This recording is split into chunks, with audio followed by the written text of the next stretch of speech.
Welcome to master key TV. ఆళ్లగడ్డలో శ్రీదేవి హత్య సంచలనం రేపుతోంది. ఈ క్రమంలో ఆ హత్య కారణాలేంటి, ఎలా జరిగింది అనే విషయాలు మాట్లాడడానికి దాసరి విజ్ఞాన్ గారు మా స్టూడియోకి వచ్చారు. వారితో మాట్లాడి మరింత డీటెయిల్గా తెలుసుకునే ప్రయత్నం చేద్దాం. విజ్ఞాన్ గారు, యాక్చువల్గా చాలా సంవత్సరాల తర్వాత, అంటే చాలా రోజుల తర్వాత ఆళ్లగడ్డలో మళ్ళీ హత్య రాజకీయాలు మొదలైన అనుకోవచ్చా? యాక్చువల్గా ఎలక్షన్ల వెంటనే అది కాకుండా అఖిలప్రియకి చాలా క్లోజ్గా ఉన్నటువంటి శ్రీదేవి వాళ్ళ ఫ్యామిలీ మీద అటాక్ చేయడం అనేది మనం ఏ విధంగా చూడాలి? అయితే ఆళ్లగడ్డలో ఎప్పటి నుంచో టీడీపీలోనే అంతర్గత పోరు. అవును, ఓవైపు ఏవి సుబ్బారెడ్డి, ఓవైపు భూమా అఖిలప్రియ. భూమాకి అత్యంత సన్నిహితుడు ఏవి.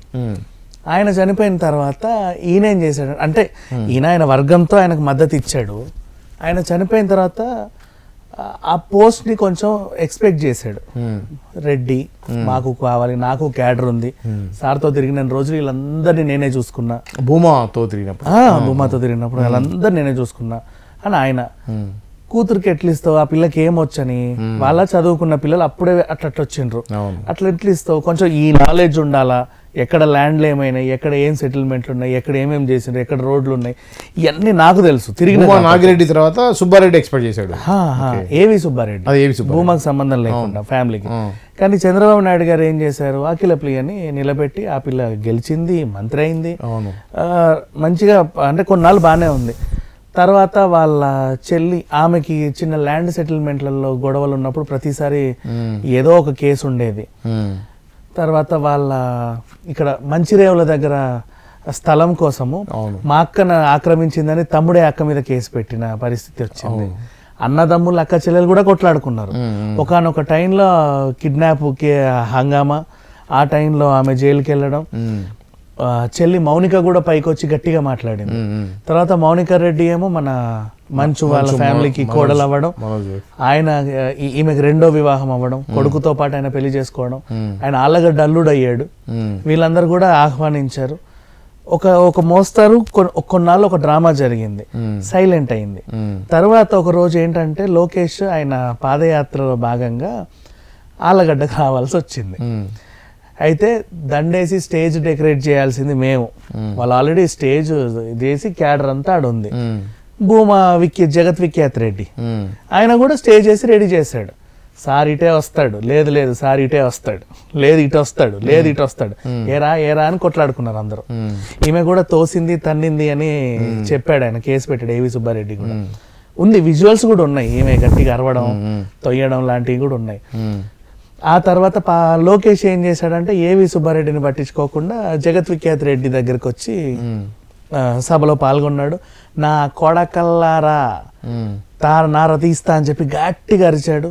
లోకేష్ కూడా ఆయనకి సపోర్ట్ చేశాడు. జగత్ విఖ్యాత్ రెడ్డి మేము గెలిచిన ఒక్కొక్కడిని మళ్ళీ పాత రోజులు ఎట్లున్నాయో అట్లా తీసుకొస్తా అని కూడా చెప్పాడు గట్టిగా. అంటే డైరెక్ట్ గానే ఫ్యాక్షన్ రాజకీయాలు మళ్ళీ తీసుకొస్తాము, ఒక్కొక్కడిని నరికేస్తా అని స్టేజ్ మీదే చెప్పాడు. అఫ్ కోర్స్ అట్లా అని చెప్పి ఇప్పుడు ఏదో హత్య వీళ్ళు చేశారని కాదు, వీళ్ళకి అత్యంత సన్నిహితులు వాళ్ళు. ఎవరు? ఏవి భాస్కర్ రెడ్డి, వాళ్ళ ఆవిడ శ్రీదేవి. అయితే శ్రీదేవిను భాస్కర్ రెడ్డి ఏం చేశారు, ఇప్పుడు ఏవి సుబ్బారెడ్డి అటున్నారు, భూమా వాళ్ళు ఇటున్నప్పుడు ఏవి భాస్కర్ రెడ్డి అటు కదా సపోర్ట్ చేయాలి, ఇటు సపోర్ట్ చేశాడు. మొన్న ఎలక్షన్లో కూడా భూమాకి మద్దతుగానే వీళ్ళు తిరిగారు. అవును, మరి ఏ అక్కసో ఏమైందో తెలియదు కానీ ఏరా మనోళ్ళకి కాకుండా పగోళ్ళకి నువ్వు సపోర్ట్ చేస్తారు, ఉండు మీ సంగతి చెప్తా అని అట్లా పెట్టుకున్నారు ఎప్పటి నుంచి ఒక పగని. మామూలుగా ఇప్పుడు మనకి విజయవాడ సైడ్ లంక ప్రాంతాలలో కత్తి కట్టడం అని ఒకటి ఉంటుంది కదా, మొన్న మనం గ్యాంగ్స్ ఆఫ్ గోదావరిలో చూసాం. కత్తి కట్ట అమ్మవారి ముందు కత్తి కట్టారంటే ఏదో రోజు వాడు నరికేస్తారు. అట్లా అటువైపు కూడా ఒక్కసారి పగ వాడి మీద స్కెచ్ చేశారు అంటే ఏ రోజైనా సరే ఏదో రోజు తల దిగాల్సిందే, డౌటే లేదు ఇంకా దాంట్లో. ఆ పగ అప్పుడు ఎప్పుడో స్టార్ట్ అయింది ఎలక్షన్ టైంలో. సమయం కోసం ఎదురు చూస్తున్నారు. ఆ అమ్మాయి గెలిచింది, నియోజకవర్గం అంతా బాగానే ఉంది, ఏదో రకంగా పాలన సాగుతూ ఉంది. టీడీపీ అధికారంలోకి వచ్చింది, బలమైన మెజారిటీ. టీడీపీ అధికారంలోకి వచ్చినా కూడా అక్కడ టీడీపీ రెండు పార్ట్లు, వాళ్ళు టీడీపీ, అట్లని వాళ్ళు ఏం వైసీపీ వాళ్ళు కాదు, సుబ్బారెడ్డి వీళ్ళంతా. కానీ ఆ టీడీపీలో గుర్తింపు మాకు కావాలి, ఆమె వద్దు, ఈ టైప్. ఆమెకి సీట్ ఇవ్వద్దు అని ఏవి సుబ్బారెడ్డి చాలా గట్టిగా మాట్లాడాడు. చాలా వ్యతిరేకంగా ఉన్నారు వాళ్ళంతా. ఇప్పుడు అక్కడ 2 పోర్లు ఉండి అయితే వీళ్ళు సపోర్ట్ చేయడం బట్టే మన కోవర్టులు వీళ్ళు, మనోళ్ళే కోవర్టుల్లా ఉండి మనోళ్ళందరినీ అటు మళ్ళీ ఓట్లు వేయించినారు. లేకపోతే గెలిచేది కాదు, అసలు మొత్తం వీళ్ళే కీలకం, వీళ్ళని వేసేయాలా, ఇంత ద్రోహం చేస్తారా అని పెట్టుకున్నారు పగ. ఇక ఎదురు చూసిన రోజు నిన్న వచ్చినట్టుంది. సడన్ గా రావడం, జనాలు మొత్తం కంట్లో కారం కొట్టేశారు. ఇంట్లో ఏం జరుగుతుందో వాళ్ళకి తెలియదు. ఇష్టం ఉన్నట్టు విచక్షణారహితంగా అటు ఇటు వేట్లు వేస్తూ ఉంటే పాపం ఈవిడ అక్కడికక్కడే చనిపోగా ఆయన కొన్ని గాయాలయ్యాయి. ఇక విషయం తెలుసుకుంది భూమా అఖిలప్రియ, హుటాహుటిని వెళ్ళింది ప్రభుత్వ ఆసుపత్రిలో. ఆమెకు పోస్ట్ మార్టం నిర్వహిస్తుంటే అక్కడికి వెళ్ళి పోలీసులను వాళ్ళని ఏం జరిగిందో కనుక్కుంది. ప్రజెంట్ ఇక్కడ వరకు ఉంది. ఇప్పుడు ఎవరు చంపారు, దానికి సూత్రధారు ఎవరు, ప్లాన్ చేసింది ఎవరు, స్కెచ్ గీసింది ఎవరు అనేది ఇక తేలాల్సి ఉంది. అంటే మామూలుగా మీడియాలో వచ్చిన, పేపర్లో వచ్చిన సమాచారం ప్రకారం అదేదో ఆస్తి తగాదాలు, అన్నదమ్ముల మధ్యలో, పాలవాళ్ళ మధ్యలో తగాదాలు అని చెప్పేసి అంటున్నారు. దీంట్లో రాజకీయ కోణం ఉందా? ఆస్తి తగాదాలు ఎప్పటికీ ఉంటాయండి. ఇప్పుడు వచ్చింది కదా, ప్రతి ఇంట్లో ఉంటాయి, ప్రపంచంలో ప్రతి చోట ఉంటది, అది ఉంటానే ఉంటాయి.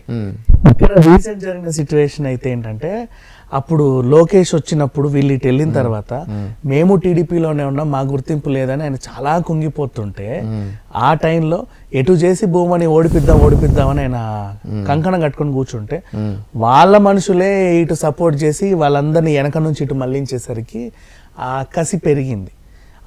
ఆస్తి అనేది ఎప్పటి నుంచో ఉంది, అదొక కోణం మాత్రమే.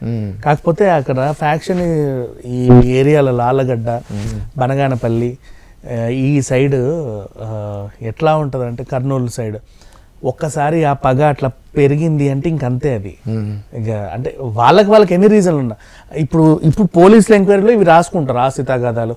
మొన్న ఒక రోజు వీళ్ళిద్దరు ఇట్లా కొట్లాడుకోగా మేము చూసినాం, ఆ గోడ కూల్చినందుకు లేకపోతే చెట్లు బీకినందుకు, గతంలో జరిగిన సిచ్యువేషన్లన్నీ రాసుకొని టిక్కులు పెట్టుకుంటారు, అది వాళ్ళ డ్యూటీ. కానీ ఓవరాల్గా అంతర్గత లోపలుండే ఆ పగ వాళ్ళు చెప్పుకోరు, వాళ్ళల్లో వాళ్ళే రగిలిపోతూ ఉంటారు. జస్ట్ వాళ్ళ అనుచరులు ఎవరైతే ఉంటారో ఈ వేట్లు వేసే వాళ్ళు వాళ్ళకే చెప్పుకుంటారు. ఎప్పటి నుంచో కాపు కాసి చూస్తూ ఉంటారు, 13వ తారీఖు పక్కూరి పోతుండ్రన్న అప్పుడు వేసేద్దామా, లేదు 18వ తారీఖు అక్కడ పేరెంటానికి వస్తుండ్రంట అక్కడ వేసేద్దామా, 20వ తారీఖు గుడికి వస్తుండ్రంట అక్కడ వేసేద్దామా, ఇలాంటి ప్లాన్లు వేసుకుంటారు.